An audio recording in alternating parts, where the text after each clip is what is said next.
My dear friends and fellow men, with a heavy heart, I'm just getting back to you uh, as the news of large-scale devastation, inferno-like situations. It's apocalyptic, and Los Angeles wildfire has rocked the U.S. and there have been reported 10 deaths so far. There are not many more unaccounted for because the prompt evacuation and orders of thousands of residents to move out, leaving their belongings, their precious possessions, and obviously it wasn't an easy decision for those people who amassed all their wealth to build their houses, dream houses, whether it's mansion or. Unfortunately, most of the houses were gutted and were set to ablaze, sort of scorching fire, flames, and embers. They belong to moneyed rich class, most of them. In fact, many of the people, those who have been in the news, obviously they're not so significant because they had mansion and villas there, but because they are famous Los Angeles actors and actresses and celebrities, film celebrities. So far 166,000 residents are under evacuation warning. In fact, most of them have fled, leaving even cars, and I've seen expensive cars being just left in the main highway because the rescue operations was getting difficult, and removal of those cars, and it was safer to walk down than travel in the cars because the kind of speed this kind of blizzard or like an embers, but they're like snowflakes. They're falling all over and they're eating up houses, trees, and all of us are wondering what could have caused such a large-scale destructions, decimations, and so many thousands of houses being torched, as if it was like an arson, and all the people involved in the rescue operations, they have almost given up because it's impossible to assail or contain these erupting fires. They're so fast and they're moving from one house to the other. It's like this house and the next and the next, and street after street and house after houses. So those people who had any chance of some sort of like containment, could be 10%, could be. There are four focal points where there has been little success, I would say. This was quite disappointing and dismal, and it's almost like the human technology, the human efforts have capitulated before the fury of nature. And celebrities who have lost their homes include Mel Gibson, Leighton Meesters, Adam Brody, who attended the Golden Globes just a few days ago. And no wonder James Woods and Paris Hilton's, and no wonder they saw their houses being set ablaze or kind of put to the ashes, and only the area which is largely affected is Pacific Palisade. And so Los Angeles, and we can see that part of the Los Angeles is well lit with, obviously it's a huge neighborhoods, and people live on hilly terrains, hilly areas. So most of the Californian firefighters, they're tackling actually 5 blazes at the same time. So to say, they have been named as Eaton Fire, and Kenneth Fire, then Malibu, and that's a Palisade Fire, Los Angeles. And so I can't go into the specifics of how much containment has been achieved so far. The Friday, something, only 8% of it was containment, and Eaton struck the northern part of Los Angeles, blazing through cities such as Altadena, and the second biggest fire in the area, burning nearly 14,000 acres. So it's like, acres of acres, or like hundreds of football fields to equal the 1 acre of. So this is huge conflagration. It's like inferno. It's like apocalyptic, and it's like never seen before, unprecedented. Even the movies, the scale of destruction's not been choreographed, and this is nature's fury, and the wrath has to be witnessed everywhere. In fact, Eaton Fire spent to working class area, which is not so expensive houses, but it's a complete devastation. There's nothing left. It's like if you see the Google images, and there are certain applications where you can show the images before and after destruction. That would be like, unrecognizable and charred to this complete decimation, and especially beachfront homes, including those of many celebrities, as just mentioned.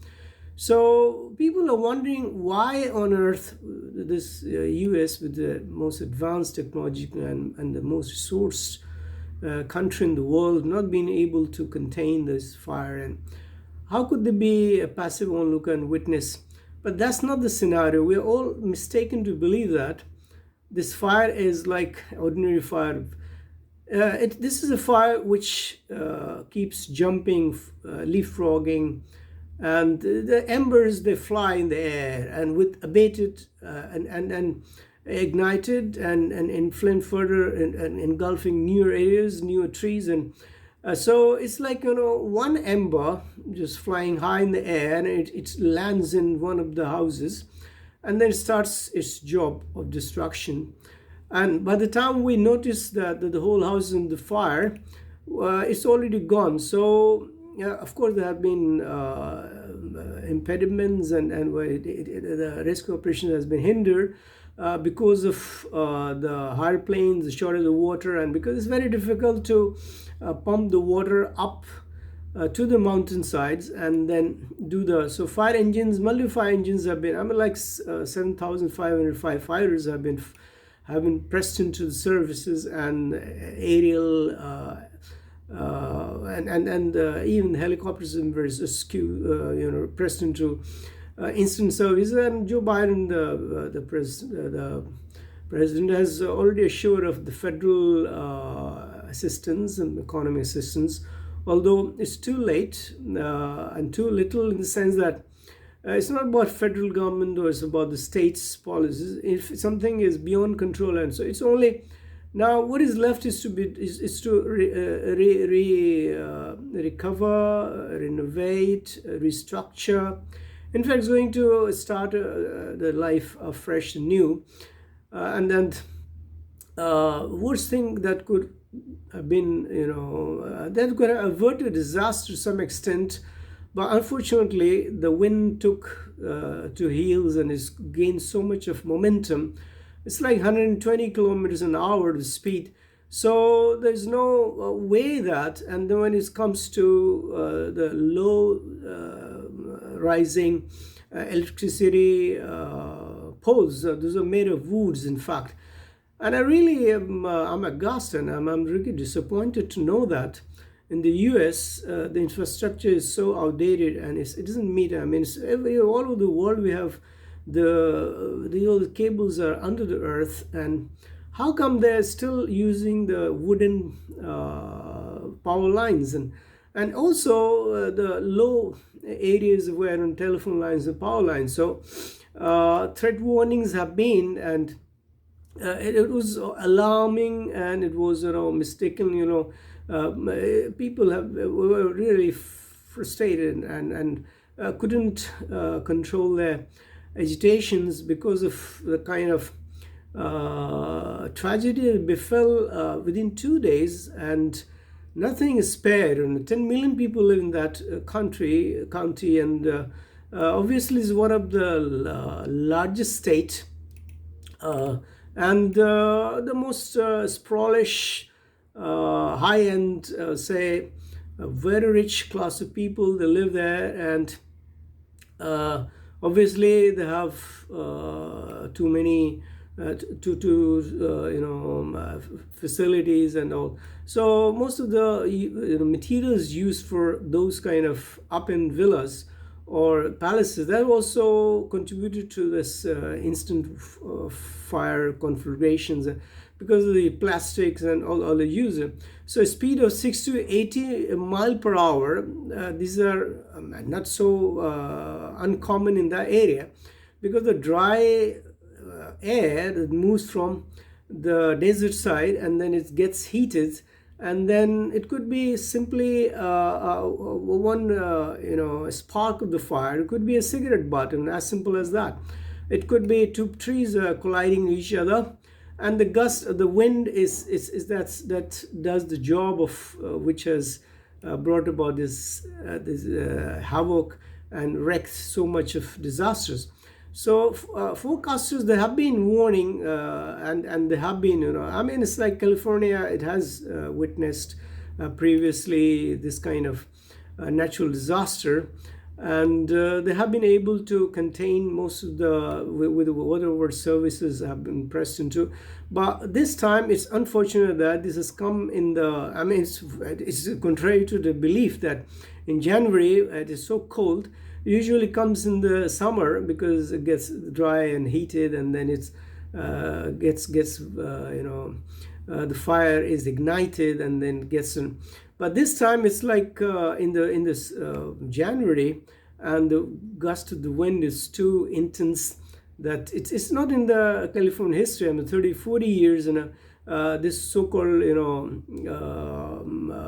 there have been incidents of such, and we have been watching this for in fact, previously 85 people had been killed in so-called campfire, destroyed town of Paradise, many of whom died in their cars trying to flee.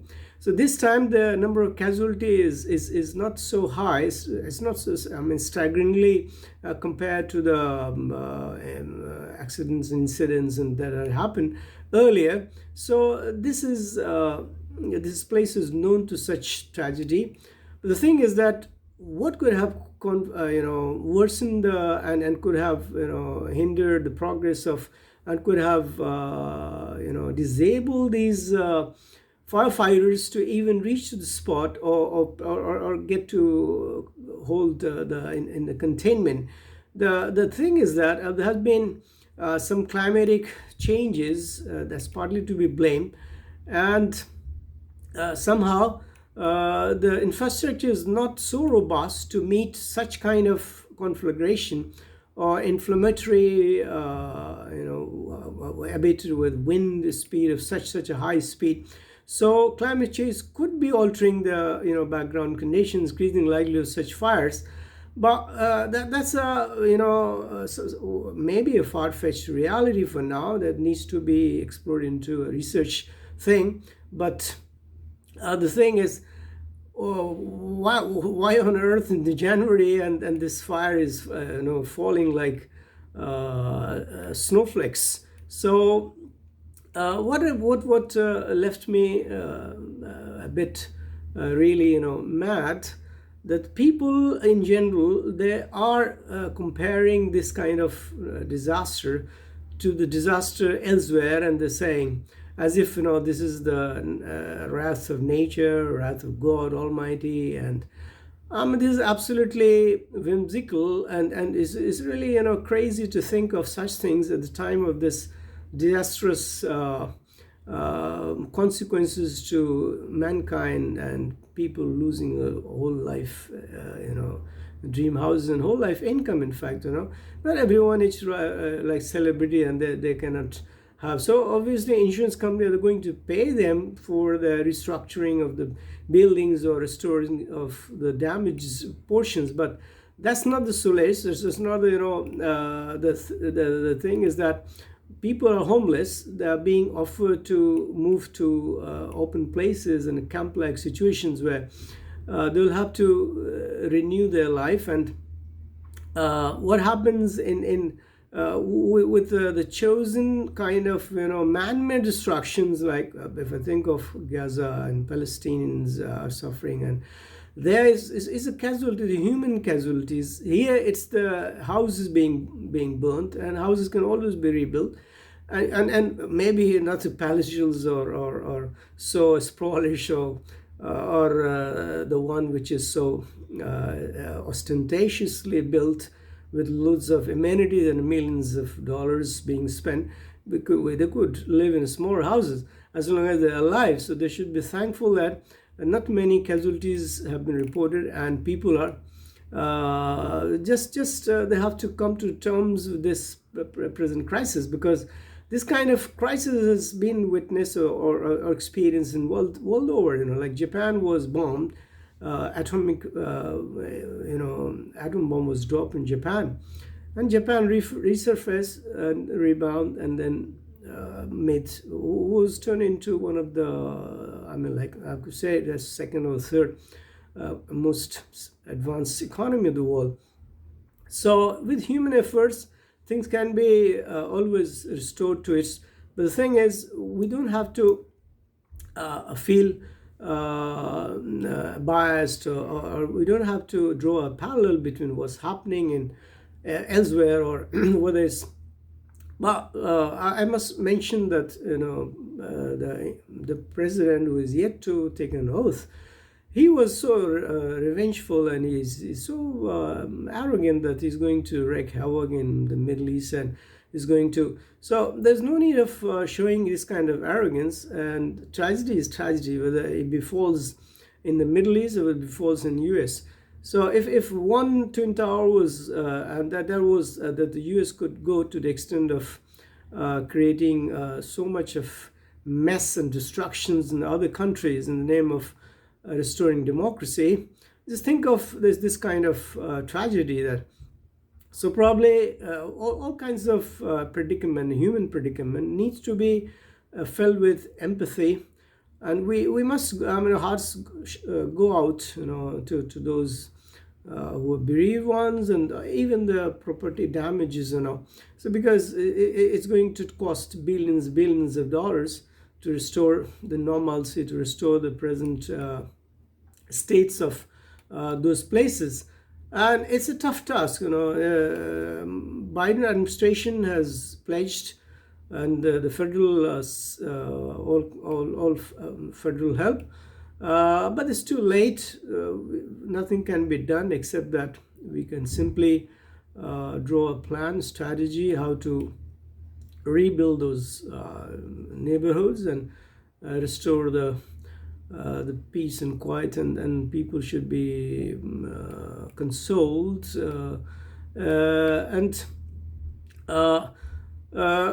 it should never be seen from the eyes of revenge, or being partisan to states. Or it's a world tragedy, and what happens in one part of the world definitely affects another part of the world, whether in terms of stock exchange, or in terms of getting the stuff dearer than before, and whether it teaches us a lesson how to fight back, to show our resilience and grit in fighting these kind of disasters. So this disaster has brought about and has opened the eyes of those people who think that technology can always fight back. We can battle out all, and we can go against the nature's law. We can fight. The nature is so all powerful, all omnipotent, omniscient, and if it gets infuriated as we are doing because of our nasty and irresponsible behavior in sense of degenerations and also pollutions of and that leads to the climatic conditions being worse than before. So this change, disruptive activities, wherever it happens, it's always conducive to bringing about negative forces together. So first of all, we need to check on our responsive behavior, extended helping hand to those people who are in distress. Could be numbers can be reached, locate, trace, and also we could because there are certain people who have not been accessed or they could be unaccounted for. There's a need to reach them, and it's man-made or intentional setting of, or whether we blame the individuals for firing, but they're letting this fire, and it could be. But I salute those firefighters who are assisting and trying to with the aerial and ground attack on the fight against the blazing fires. So this is a time when we must join our hands, and we shouldn't be crying foul against US or whatever affiliations, whichever country we belong to. Whatever is tragic and what needs to be condoned, it's not needs to be in the clearest possible terms, whether it's human or natural, and we must unite against these things. My heart goes out to those who have lost their lives, lost their belongings, and lost their, in fact, cherished dreams. And because I could see one of the museum being decimated, and I've watched the full video. The husband was saying that for 40 years my wife had been struggling hard to keep all the relics, and now he couldn't bear to see in front of his own eyes the entire museum getting decimated. So obviously, the whole entire Hollywood is going to bear the brunt, and it's brought to a standstill of. I've come to know that even some of the foreign trips have been cancelled, and the Trump is going to inherit a legacy of obligations where he will have to think of how to rebuild his own country, then think of how to create havoc in the Middle East, and then raise a border, and then he has been proclaiming and intimidating world over with his, because it's not really diplomatic to threaten the peace and security and of the rest of the part of the world. And you can have an American first policy, but that doesn't undermine the significance of the countries. Every country with its sovereign borders has a legitimate right to coexist, and obviously no democratic elected president can intimidate or send wrong signals to the rest of the world. And it doesn't go in favor of the US itself. And I really wonder how could a responsible president in his capacity could go to the extent of crying foul, using a filthy kind of uncouth way of treating the things. And so he has to learn, to be more docile, diplomatic, and statesman of the biggest country of the world, with the voting rights and all. So anyway, that's a different scenario. I was disheartened to see some of the comments in the Facebook posts. Many of them, they were showing their disgust and the appeasement, and they were probably really well contented with what's happening, as if it's a revenge. there is no, I mean, the nature avenges everyone, and nature's fury cannot be fought back with vengeance and kind of vindictiveness. So as a brethren, as a member of the fraternity and a mankind, we must unite to fight the international social evils and crisis. And we need to deal with so many crises and so many fronts that we don't have to have, we don't need to have nurse any grudge against anyone. That too for such films reasons of, because it cannot be avoided at all, you know. It can happen anytime, anyone. It could be earthquake, could be, you know, tsunami, could be, you know. So let's embrace, let's muster up the courage to fight and pray and in unison for the welfare and the rejuvenations and the restorations of all that has been disrupted for a while, and things would be brought to normalcy, I'm sure, because US government has the fundings, the resources, and capable men and technology, and they will bring back everything in no time, you know, hopefully. Best of luck to everyone who have been at the forefront of fighting this disaster. Thank you so much being with me.